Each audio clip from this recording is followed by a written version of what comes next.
Assalamualaikum and good day. I back to my beloved lecturer, Madam May Sapura, and also my fellow classmates. Enron Corporation was formed in 1985 when Internorth purchased Houston Natural Gas to create the country's longest natural gas pipeline network. In 1986, Houston Natural Gas has been renamed as Enron, and the company transformed itself in the 1990s from a gas pipeline business into a natural gas and electricity trading giant. Enron has become an interstate and intrastate natural gas pipeline company with approximately 37,000 miles of pipe. By the year 2000, Enron was the 7th largest corporation and ranked 22nd in the 14th of 100 best companies list in United States of America. Enron had three main business units, which are wholesale services, where customers could arrange selling or buying commodities on terms that suited their needs. Next was energy services, which Enron was once the largest provider of energy services to commercial and industrial companies, with a total contract value amounting to $2.1 billion in the year 2000. Last but not least, global services by introducing Enron Online and become the world's largest e-commerce site for global commodity transactions, which provided real-time transaction tools and information for commodity transactions. It offered its services to thousands of customers around the world. The company had offices around the world, including Australia, Japan, South America, and Europe.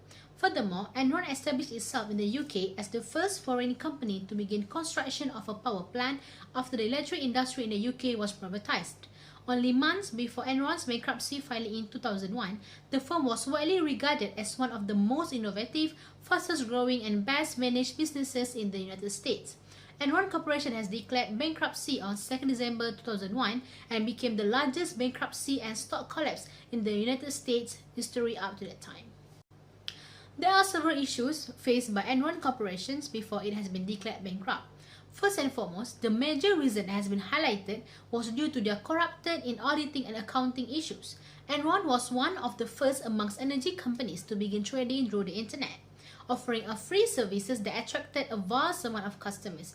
But while Enron boasted about the value of products that it bought and sold online around $880 billion in just 2 years, the company remained silent about whether this trading operation were actually making any money. It is believed that Enron began to use sophisticated accounting techniques to keep its share price high, raise investment against its own assets and stock, and maintain the impression of a highly successful company. These techniques are referred to as aggressive earnings management techniques.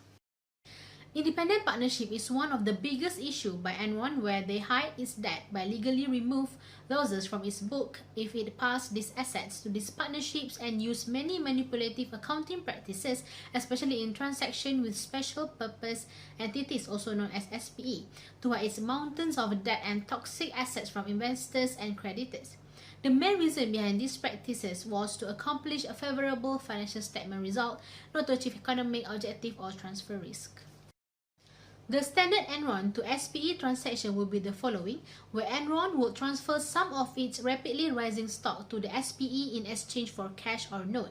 The SPE would subsequently use the stock to enclose an asset listed on Enron's balance sheet. In turn, Enron will guarantee the SPE's value to reduce counterparty risk. Enron believed that their stock price would continue to appreciate, which is similar to that embodied by long-term capital management, a large hedge fund, before its collapse in 1998. Eventually, Enron's stock declined. The value of the SPEs also fell, forcing Enron's guarantee to take effect. The plan fell through, but Enron had posted $110 million venture capital cash as profit. Thus, due to this issue, the company needed to pay its creditor more than $21.7 billion from 2004 to 2011. More than 30 people were charged with various crimes arising from Enron's business practices, including its chairman, president, and chief financial officer, were ultimately convicted or pleaded guilty to fraud, conspiracy, and other crimes. The collapse also destroyed Arthur Andersen, Enron's accounting firm, which was one of the top 5 accounting firms at that time, found itself accused of obstructing justice when it destroyed documents relating to the case in late 2001 after the Securities and Exchange Commission had begun investigating Enron. According to corporate governance perspective, in the wake of Enron and other scandals, corporate boards of directors were subject to critical research. Boards whose chief duty is to represent shareholders' interests utterly failed to prevent or detect management fraud.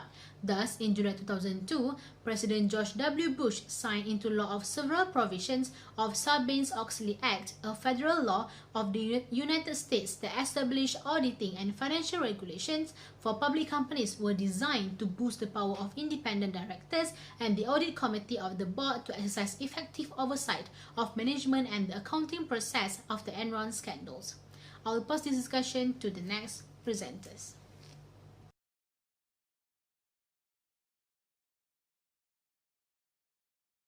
In this case study, the discussion question is, did the audit committees and regulators involved carry out their roles in compliance to the corporate governance?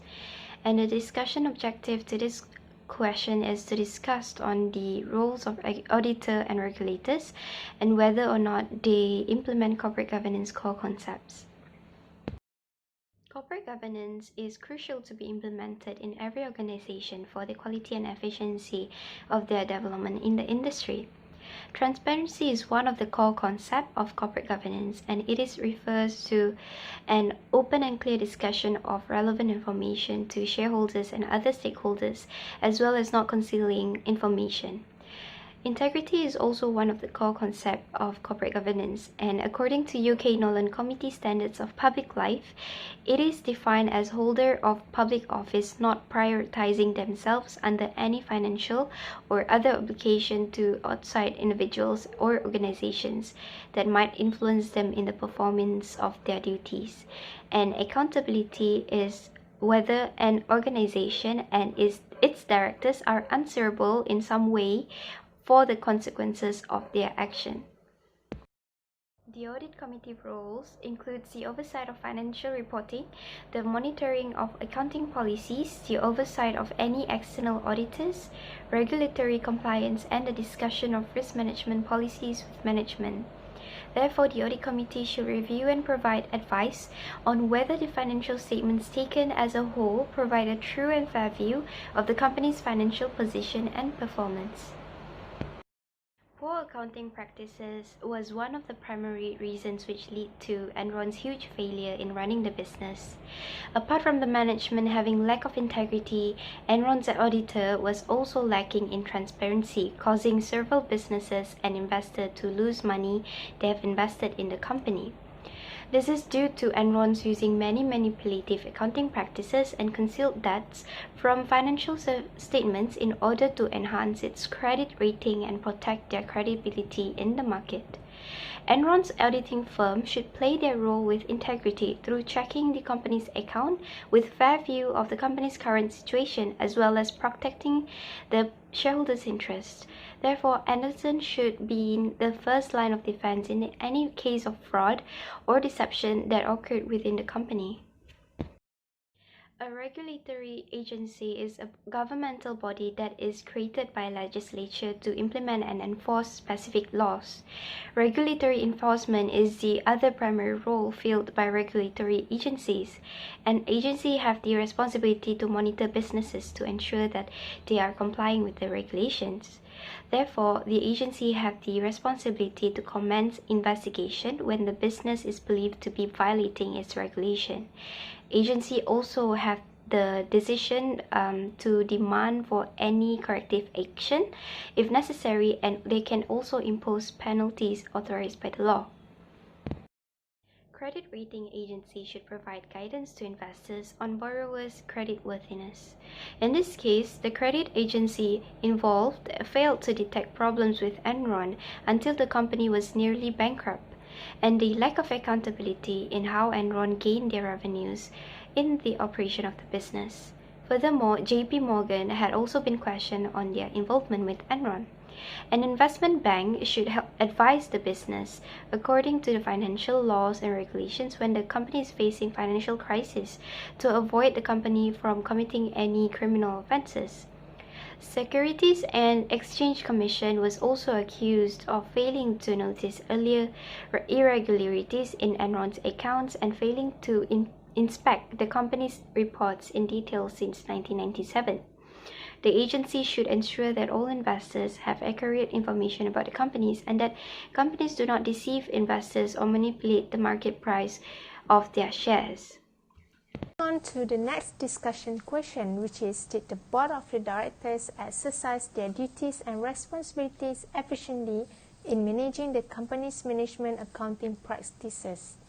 Therefore, the grounds of this discussion is to discuss on the directors' duties and responsibilities, whether or not they exercise fiduciary duties and statutory duties in performing business affairs. According to the Companies Act 2016, which is Section 213 subsection 1, a director of a company shall at all times exercise his power in accordance with the Act for a proper purpose and in good faith, in the best interest of the company. So basically, acting in the best interest of the company does not mean just acting in the best interest of the shareholders. Rather, this can also mean acting in the interest of stakeholders, including employees and creditors. Board of Directors should ensure the fairness or the integrity of the financial and non-financial report of the company.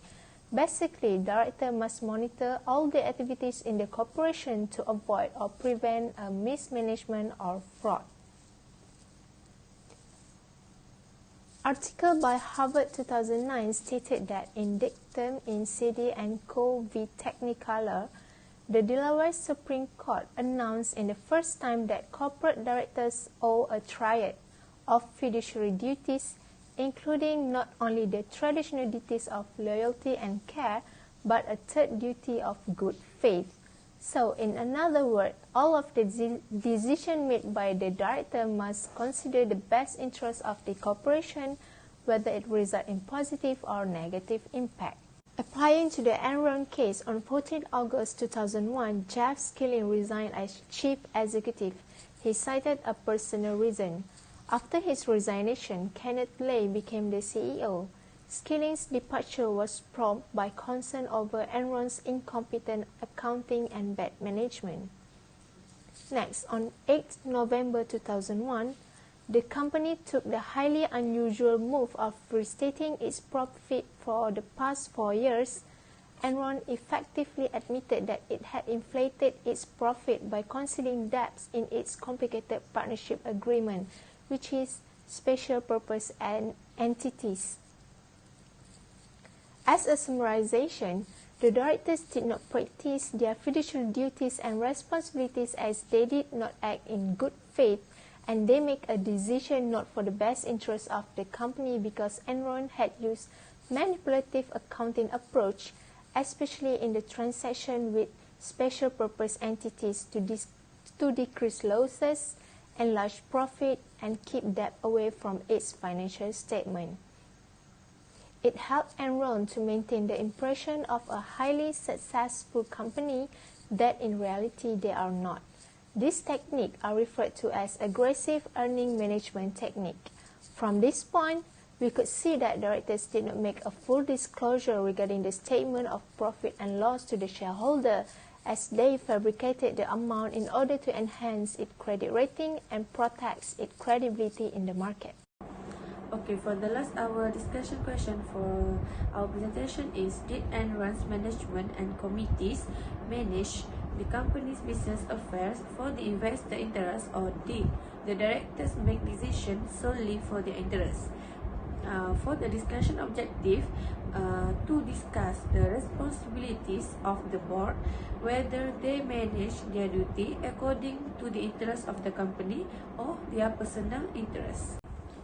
A conflict of interest occurs when a party has competing interests or loyalties because of their duties to more than one person or organization. Conflict of interest is a situation in which a person or organization involved in multiple interests, financial or otherwise, and serving one interest could involve working against another. Typically, this relates to situation in which the personal interest of an individual or organization might adversely affect a duty owed to make decisions for the benefit of a third party. Okay, according to Ananda Rajaki 2004, as he explained that the director must not allow himself to get into a position where there is a conflict between his duty to the company and his own interests. If a director has personal interests that may conflict with his fiduciary duties to the company, he is required to disclose that potential conflict to the company and obtain the approval of the company if he continues to maintain his personal interests. Tricker 2013 believes that a conflict of interest arises if a director could benefit personally from a situation involving the company or from a decision taken by the board. Potential conflict of interest may occur when a director receives material gift or benefit from a third party that is doing businesses with the company, either directly or indirectly enters into a transaction or arrangement with the company, and so forth, as according to Reza Izek 2004. Applying to Enron's case, this became crystal clear when it was known that most of the senior Enron executives, especially Andrew Fastow, as Chief Financial Officer, serve as the Special Purpose Entities SPE's principal, receiving massive amounts of compensation and returns in order to skew their loyalty in favor of the SPEs. Fastow was also found by an internal Enron investigation to have secretly made $30 million from managing one of these partnerships. Argument about conflict of interest had been thrown at Enron's auditor, which is Arthur Andersen, since they acted as both auditors and consultants to Enron. The company earned large fees from its audit work for Enron and from related work as consultants to the same company. Okay, from this point, we could see that there are conditions where breach of fiduciary duties of directors happened when they are conducting activities according to their own interests, and for sure, lack of independent oversight of management conflicts and interests by Enron's board contributed to the firm's collapse. As for the conclusion, the Enron scandal was a mixture of an audit failure. After analyzing the collapse of Enron, we came up with a few recommendations to prevent the acts of corruption in the company. First is by implementing the code of conduct and ensure all the employees, management team and also board members strictly follow the practice. This is to ensure that the act conducted in the company is ethical and legal. By enforcing a strict conduct of policy, the corruption in the company can be prevented. Second is by advising and exposing the board members and auditor with their roles and responsibilities. Board members and auditor need to be briefed with their tasks to ensure that they conduct the activities in the company within their power. Company secretary also need to play their roles, to play their part, crucial part to advise the board members and auditor their roles and responsibility to ensure that the board that they familiar with the roles and also act accordingly to prevent the conflict of interest and breach of the contract, breach of the duties happen in the future. And last but not least, is by implementing the efficient and transparency practice in the company. First is by practicing the honesty and provide frequent business report to show the transparency of the company and provide the sense of security and faith in the company. In terms of financial, the transparency is by disclosing all the securitization and legitimate structured finance to the investor and disclosing all the transaction and debt to avoid the problem that may arise in the future. Next is by creating the basis or method that distinguish allowed structured finance transaction and restricted structured finance transaction. The effective and transparency practice in the company can establish the trust with the investor and also the public. Failure and lack of internal control. The failure of Enron ended with bankruptcy and had cost a lot of employees lost their job. This is why it's important for a company to practice legal and ethical activities in the company. By encouraging the ethical act and transparency in the company, it can help the organization avoid doing the illegal and unethical activities. And understanding the roles and responsibilities can avoid ones involved in the conflict of interest and also breaching their duties. The integrity of auditor establish trust and provide the basis of reliance on their judgment. Also, the effective internal control can reduce the risk of asset loss and ensure the plan information is complete, financial statements are reliable, and the operations are conducted in accordance with the provision applicable laws and regulations. This is why enforcing an effective internal control can assure and help avoiding the failure of the company.